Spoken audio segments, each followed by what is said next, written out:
Rising from the waters of Venice Lagoon is a place like no other, the Italian city of Venice. Once the world's greatest port, here, protected from the swells of the Adriatic, Venetian merchants created an impossible city of incredible wealth.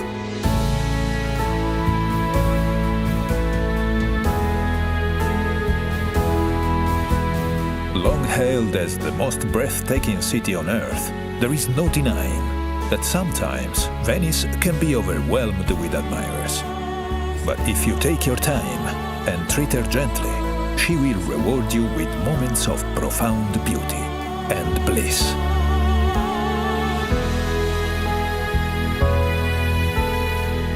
Most visits begin in the central district of San Marco, where you find one of the world's great squares, St. Mark's. Arrive with the dawn, and the piazza will be yours to enjoy, without the crowds.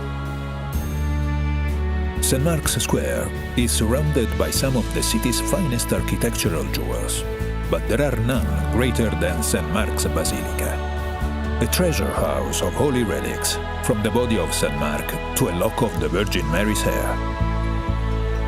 St. Mark was known as Mark the Lion-Hearted, and everywhere you turn in Venice, you'll see this proud symbol.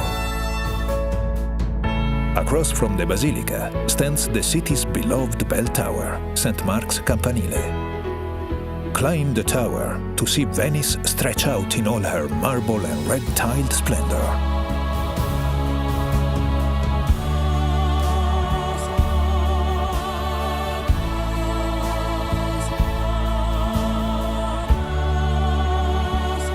Below the tower is one of the city's great landmarks, Doge's Palace. For centuries, this Venetian Gothic masterpiece was the seat of the Republic's power and prestige. Today, its courtyards, apartments and chambers are a museum, which celebrates centuries of Venetian achievement and glory.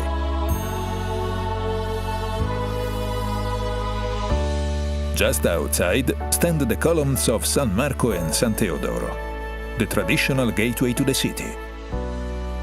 Here, under the winged lion of Venice, begin your journey along one of the world's great aquatic thoroughfares, the Grand Canal. For almost 2.5 miles, the canal winds through Venice. It is her main artery, her lifeblood. Ride the Vaporetto dell'Arte and explore the canal's treasures at your leisure.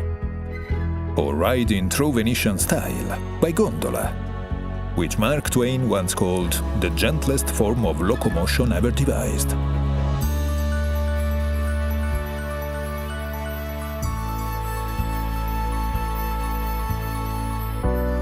Near the canal's southern mouth rises the graceful dome of Santa Maria della Salute. Beset by plague in the 17th century, Venice turned to the spirit of Mother Mary for deliverance. The plague lifted, and grateful Venetians raised this new church in her honor.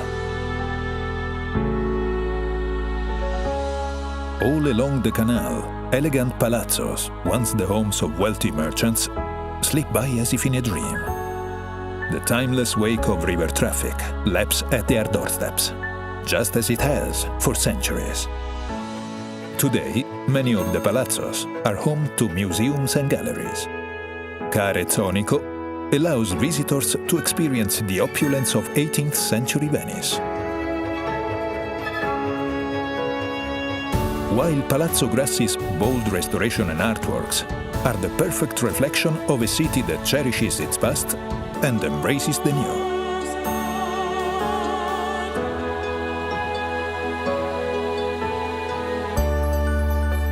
Venice has a way of capturing hearts. In the 1940s, American heiress Peggy Guggenheim made their home on the Grand Canal. Today, her passion for Venice lives on through her incredible collection of modern art, which brings joy to the hundreds of art lovers who visit each day. Venice is known as the City of Bridges, many of which are works of art too. The Accademia Bridge links the San Marco district to the Accademia Gallery, and offers some of the Grand Canal's finest views. The oldest of the Grand Canal's crossings is the Rialto Bridge. For over 300 years, this was the only way to cross the canal on foot, and today still stands as the grand gateway to the Rialto markets. Away from the Grand Canal, there are hundreds more bridges to explore, from the purely functional to the breathtaking. The most famous of all connects Doge's Palace to the historic prison. From the enclosed walkway, the condemned would capture one last look at their beloved city and sigh, hence the name, the Bridge of Sighs. Venice is a city to get lost in, so put away your map and let her surprise you. Follow winding alleyways that suddenly emerge into quiet piazzas and onto the steps of ancient churches. In the central area of San Marco, discover cultural treasures like the Teatro La Fenice, which, despite being destroyed 3 times by fire, arose from the ashes each time, just like its namesake.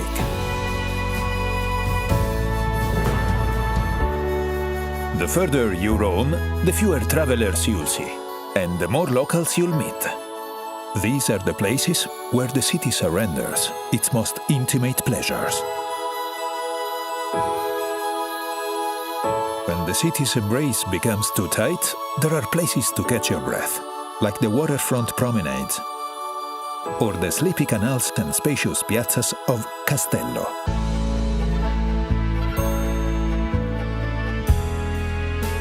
Venice was long the epicenter of European glassmaking. Fearing an inferno, in the 13th century, Venice relocated all her glassmakers to the island of Murano. 700 years later, the descendants of these artisans still create works of incredible delicacy and color.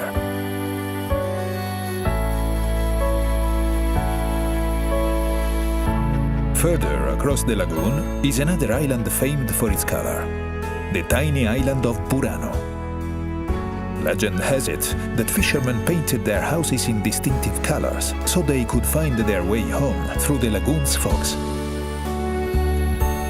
While here, shop for some of the island's exquisite lace, just as Leonardo da Vinci did when he visited in 1481.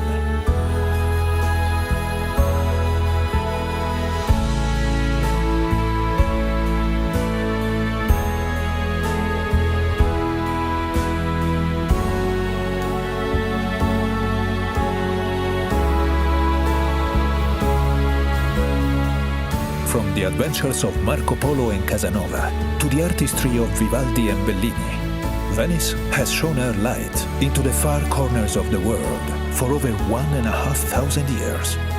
And now, the world comes to her. Just remember, Venice smiles upon those who linger. So stay for a few nights, or stay for a month, and savor every sweet moment she has to offer.